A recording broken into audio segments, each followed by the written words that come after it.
Se concentrer sur deux choses. Tout d'abord, nous allons regarder nos propres points de force individuels, en quoi nous sommes moteurs d'engagement vis-à-vis des autres, dans notre relation aux autres. Et dans un deuxième temps, tout à l'heure, nous allons voir comment générer cet engagement à l'échelle d'une entreprise ou d'une équipe.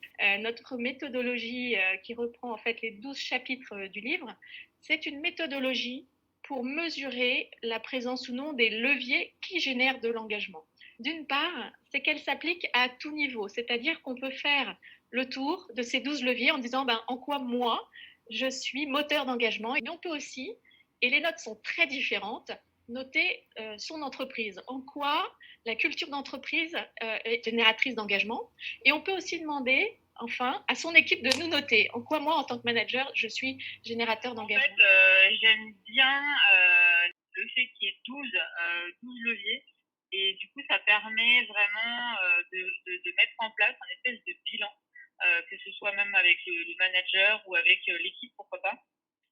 Et dans un objectif, comme c'était dit en intro, en fait, de voir là où ça se passe bien et de regarder les actions qui seraient à mettre en place par rapport aux leviers qui seraient peut-être à plus pousser en termes de curseur. Donc pour moi, c'est un bon diag, en fait, pour débuter une mission de coaching ou une mission qui évoluerait vers d'autres.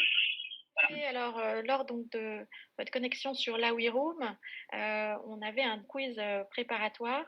On s'est questionné en se disant, finalement, on voit qu'il y a des leviers qui génèrent de l'engagement, mais en quoi le manager peut avoir de l'impact sur ces leviers et sur l'engagement de son équipe. Et donc, la question qui était posée, c'est quel pourcentage de l'engagement provient de la qualité des interactions que l'on a avec son chef. La bonne réponse, 70% de l'engagement d'un collaborateur provient des interactions, de la qualité des interactions qu'il a avec son N+1. On va peut-être se questionner sur comment faire bouger le manager, Charles. Yes, le manager, effectivement, c'est la pierre angulaire de l'engagement. Tu viens de le dire avec la statistique. Et la question devient comment faire passer les managers à l'action sur ces différents sujets de relationnel dans l'entreprise. Comment les remobiliser sur le sujet. Nous, on a une réponse pour ce sujet qui se décline en 5 points. La première réponse pour faire passer les managers à l'action, c'est de se challenger, de sortir un petit peu de sa zone de confort. Le deuxième mot-clé, c'est expérimenter. Parce que c'est effectivement en découvrant de nouvelles pratiques qu'on va véritablement sortir de sa zone de confort. Des techniques de feedback, par exemple, il y en a des dizaines.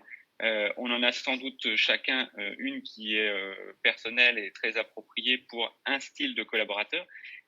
Expérimenter d'autres techniques de feedback va permettre peut-être de pouvoir donner du feedback à d'autres collaborateurs différemment. Le troisième mot-clé qui est cher à la méthodologie de la WeBox, c'est de jouer collectif, dans le sens où, à nouveau, pour se motiver, pour créer une véritable dynamique sur ce sujet de développement des soft skills, développement du relationnel, de le faire à plusieurs ensemble en même temps de façon synchrone va permettre de motiver les uns les autres. Le quatrième mot-clé, il découle directement du collectif, c'est de permettre à cette communauté de partager leur retour d'expérience sur ce qu'ils ont expérimenté.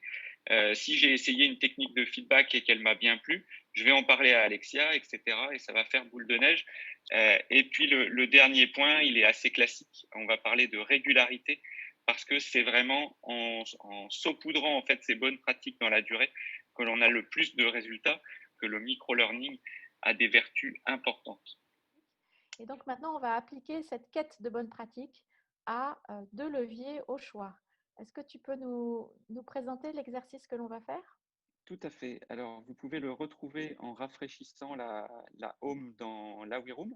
Vous allez voir qu'une nouvelle mission est apparue qui s'appelle Exercice 2, comment booster un levier dans mon équipe et qui explicite à nouveau quelles sont finalement les instructions. Et vous devez d'abord choisir quel est le levier que vous voulez travailler.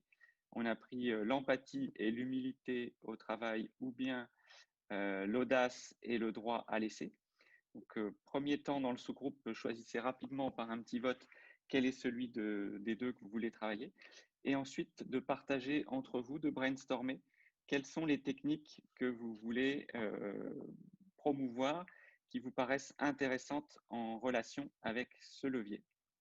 Alors, ce qui est intéressant, c'est qu'on va échanger par groupe de 3, 4, 5 et en même temps, on vous invite à partager votre bonne pratique dans le chat de façon à en faire profiter le plus grand nombre et animer le débat tout à l'heure.